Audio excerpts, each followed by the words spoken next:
বাবা পেশায় কাপড়ের ফেরিওয়ালা, ভিন রাজ্যে অলিতে গলিতে কাপড় ফেরি করে রোজগার করে।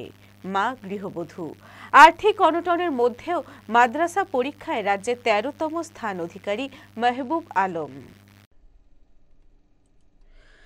প্রতিকূলতার সাথে লড়াই করে আজ সে সফল হয়েছে, কিন্তু উচ্চশিক্ষার জন্য আর্থিক পরিস্থিতি বাধা হয়ে দাঁড়িয়েছিল তার। এমন অবস্থায় তার পাশে এসে দাঁড়ালেন কালিয়াচক থানার আলীনগর গ্রাম পঞ্চায়েত প্রধান আক্তারি খাতুন। প্রধান হিসেবে তার মাসিক বেতন মাহবুবের উচ্চশিক্ষার জন্য তার হাতে তুলে দিলেন আলীনগর গ্রাম পঞ্চায়েত প্রধান আক্তারি খাতুন। মাহবুবের বাবা হাফিজুর শেখ ভিন রাজ্যে কাপড়ের ফেরি করেন। মা মমতাজ বিবি গৃহবধূ। ৫ ভাই বোনেদের মধ্যে মাহবুব ছোট। স্থানীয় জামে হোসেনিয়া CR হাই মাদ্রাসা স্কুলের ছাত্র সে। অভাবের সাথে লড়াই করেই বড় হয়েছেন। ফলে উচ্চশিক্ষিত হয়ে WBCS পরীক্ষায় অংশগ্রহণ কি করে করবে সেই দুশ্চিন্তা ছিল তার। গ্রামের পঞ্চায়েত প্রধান এইভাবে পাশে দাঁড়ানোতে ভরসা পেয়েছে সে। খুশি মাহবুবের পরিবারও।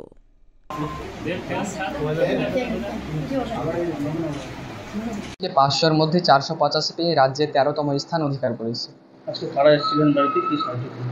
আজকে আমার বাড়িতে আমাদেরই আলীনগর গ্রাম পঞ্চায়েতের প্রধান এসেছেন এবং আমাকে তার 2 মাসের বেতন দিয়ে সাম্মানিক উপহার দিয়েছেন এবং আমাকে আমার পাশে ভবিষ্যতে দাঁড়ানোর অঙ্গীকার দিয়েছেন তারা।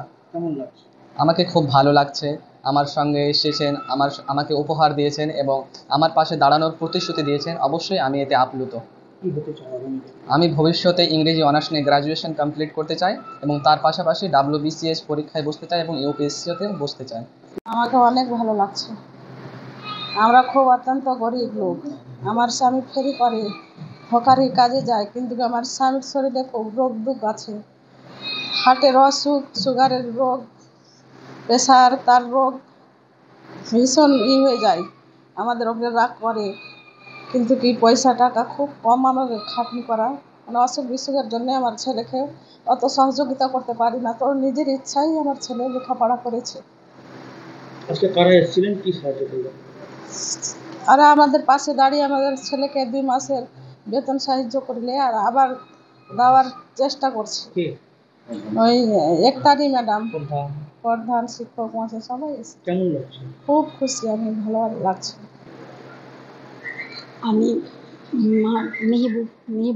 মেহবুবের রেজাল্ট শুনে খুব খুশি হয়েছি। তার জন্য আমি আমার 2 মাসের বেতন দিয়ে ওকে একটু সাহায্য করলাম। আবার পরবর্তীতে যদি দরকার লাগে তো আমি ইনশাল্লাহ চেষ্টা করব।